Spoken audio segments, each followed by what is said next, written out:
చేసుకోనంటేనేమో నువ్వు కొడతావు, చేసుకుంటా అంటేమో ఆయన కొడతాడు. నీ ఇద్దరు పొత్తులో నేను చేస్తున్నా. Watch our film Raju vs. Rambai with extended cut, streaming now only on ETV Win.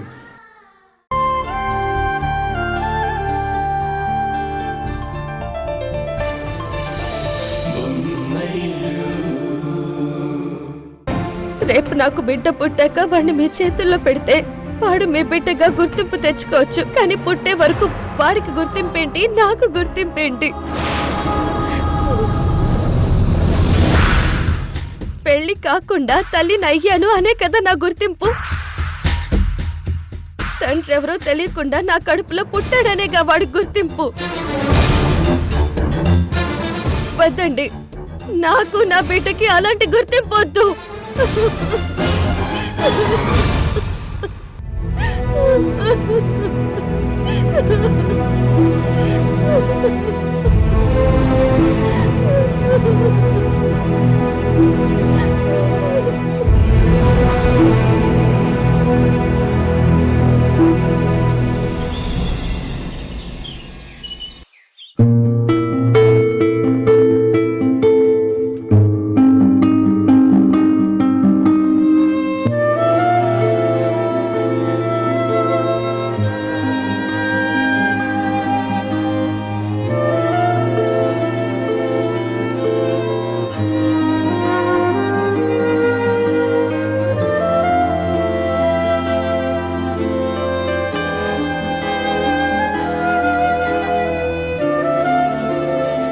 నిన్ను చూస్తుంటే నాకు ఒకటి అనిపిస్తుంది. ఏమనిపిస్తుంది? హోంవర్క్ చేయని పిల్లాడు స్కూల్కి వెళ్లకుండా ఇంట్లోనే కూర్చుంటాడు చూసావా, అలాగే నువ్వు డ్యూటీకి వెళ్లకుండా ఇంట్లో కూర్చున్నావేమో అనిపిస్తుంది. ఇన్నిన్ని రోజులు నువ్వు డ్యూటీకి వెళ్ళకపోతే మీ పై ఆఫీసర్లు ఎలా ఒప్పుకుంటున్నారు?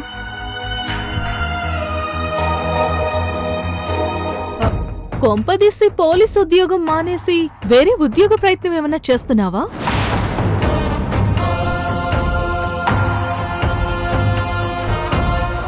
అదేం లేదు, బయలుదేరుతున్నాను. తరుణ్, ఒక్క నిమిషం. ఏంటి, యూనిఫామ్ వేసుకోకుండా సివిల్ డ్రెస్లో వెళ్తున్నావా? ఒక్కొక్కసారి డ్యూటీ మీద వెళ్ళేటప్పుడు సివిల్ డ్రెస్లోనే వెళ్లాల్సి వస్తుంది.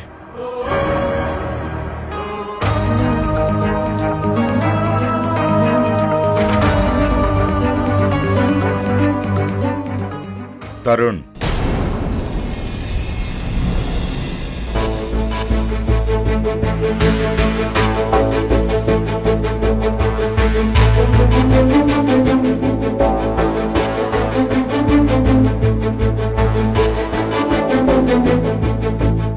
ఎక్కడికి వెళ్తున్నావు? స్టేషన్కి వెళ్తున్నాను నాన్న. ఏ స్టేషన్కి? రైల్వే స్టేషన్కా, రేడియో స్టేషన్కా?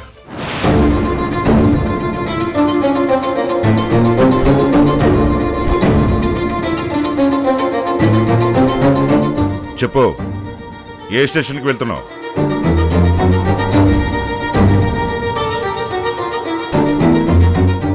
ఏ స్టేషన్కి ఏంటి మావయ్య గారు? ఆయన రోజు వెళ్ళే పోలీస్ స్టేషన్కే. సస్పెండ్ అయిన వాళ్ళని పోలీస్ స్టేషన్కి రానివ్వరమ్మా.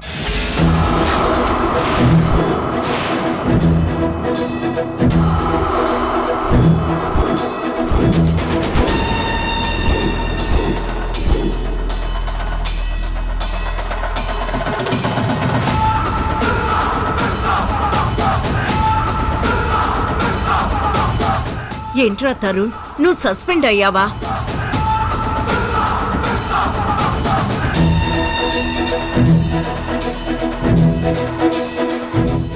మాట్లాడి వింటేనయ్యా, అంత సిన్సియర్ ఆఫీసర్వి నువ్వు సస్పెండ్ అవ్వడమేంటి? ఎందుకు చెప్పలేదు? నువ్వు సస్పెండ్ అయిన విషయం మాకెందుకు చెప్పలేదు? మేఘన వాళ్ళ నాన్నే నిన్ను సస్పెండ్ చేయించిన విషయం నా ఫ్రెండ్ నాకు చెప్పే దుస్థితి ఎందుకు తీసుకొచ్చావు?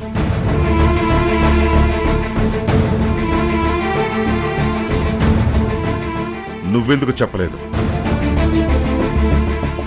ఎందుకు నా దగ్గర ఈ విషయం దాచావు?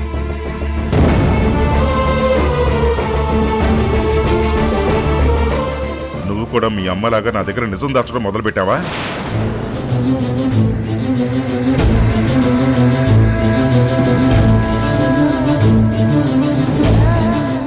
కూడా మీ అమ్మలాగా ప్రతిదీ నాకు చెప్పాల్సిన అవసరం ఏంట్లే అనుకున్నావా?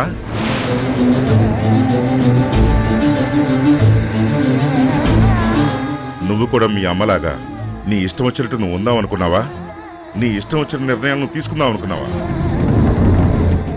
అలాంటిదేం లేదు నాన్న. దయచేసి నేను చెప్పేది వినండి. నేను సస్పెండ్ అయిన విషయం చెప్తే ఇంట్లో అందరూ బాధపడతారని ఎవరికి విషయం చెప్పలేదు.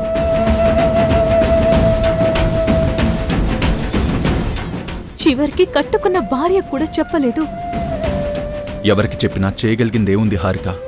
బాధపడ్డం తప్ప. నానా, నా సస్పెన్షన్ విషయం మీకు చెప్పకపోవడం తప్పే కావచ్చు, కానీ నేను సస్పెండ్ అయింది మాత్రం తప్పు చేసి కాదు.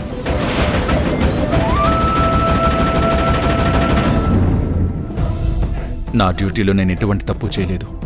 నా డ్యూటీ నేను సిన్సియర్గా చేశాను. అలా సిన్సియర్గా చేయడం నచ్చక నన్ను సస్పెండ్ చేయించాడు మేఘన వాళ్ళ నాన్న. మేఘన వాళ్ళ నాన్న. మేఘన వాళ్ళ డిపార్ట్మెంట్లో అందరికీ తెలుసు నన్ను కావాలని సస్పెండ్ చేశారని. అందుకే అందరూ నాకు సపోర్ట్గా నిలబడుతున్నారు.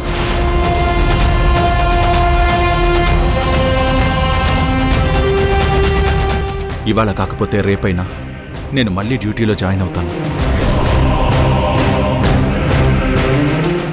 దయచేసి నా సస్పెన్షన్ గురించి ఆలోచిస్తూ మీ ఆరోగ్యాన్ని పాడు చేసుకోకండి నాన్న. ప్లీజ్.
ఎస్ డాడ్, ఇప్పట్లో తరుణ్ గాడు డ్యూటీలో చేరడానికి వీల్లేదు. మేఘనా, మేఘనా, మేఘనా!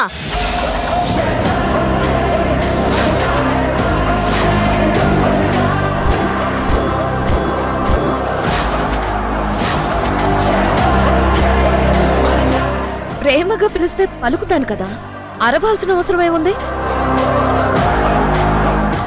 అవసరం ఏముందో నీకు తెలీదా?